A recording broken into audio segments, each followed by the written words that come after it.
Thank you very much, fellow Africans, and welcome to today's episode of the Change for African campaign. Fellow Africans, being on Monday, it's about our first pillar of the Change for African campaign, which is about governance in Africa. So, fellow Africans, today we'll be going to look at what we call the Global Integrated Assessment Model. It's an international future under international futures, whereby it's a long-term integrated global forecasting system.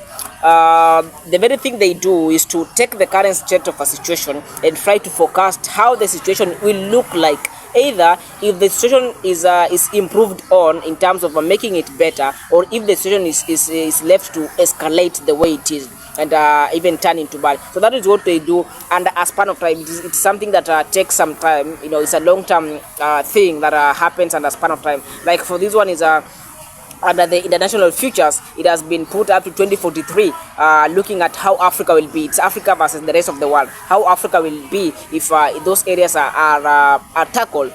And so, fellow Africans, the very thing that we're going to look at this afternoon is what we have three things: inclusion, security, and capacity in Africa.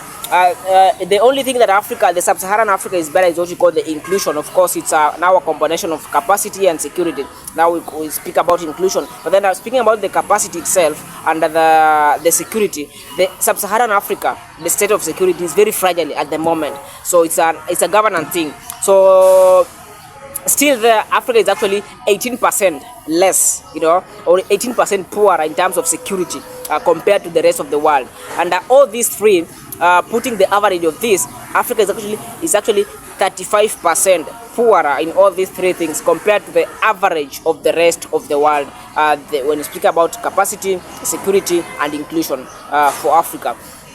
And then capacity, Africa is very poorer at 38%. Now this one is individually. Capacity is 38%. Fragile security is actually 15%, or I'd say 18%, but it's 15%. And then looking at the average of all these three, security, inclusion, and capacity, Africa is 35% poorer to the rest of the world. Put that, take note of that.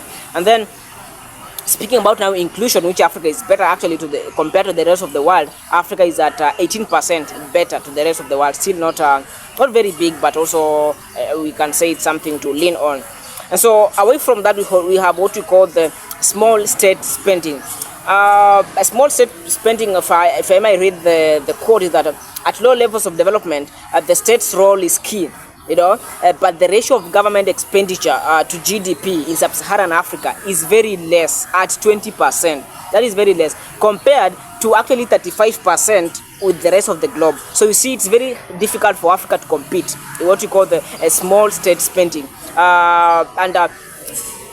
Speaking about states, now this one is individual states, making up Africa now. So it is still very difficult. And so, away from that, now we have another three or four things. We have what we call logic, impact, intervention, and other many things. But now here I'll be trying to tackle only two of them: logic and the impact part of it. So speaking about logic, or the logic part of it, is that more and better governance improves well-being through economic and social development. That is logic, of course. And then the impact part of it is that now this one is an estimation that by 2043, the impact part of it is that better governance can contribute to the following. We have three things. We have additional of 8% of the size of the Africa's GDP, economy, of course, that is $691. And then number two, we have the reduction in the number of extremely poor persons, which is about 37 million as we speak, to about 37 million. And persons, by 37 million, not to about, but that by 37 million.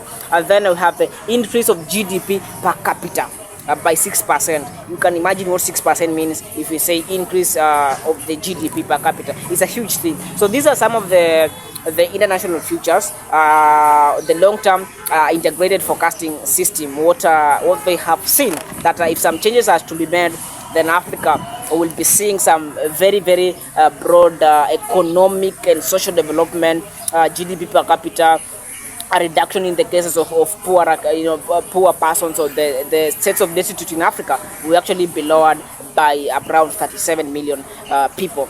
It's something to be very cautioned about. We have to look at that, because these are surveys, these are scientific things.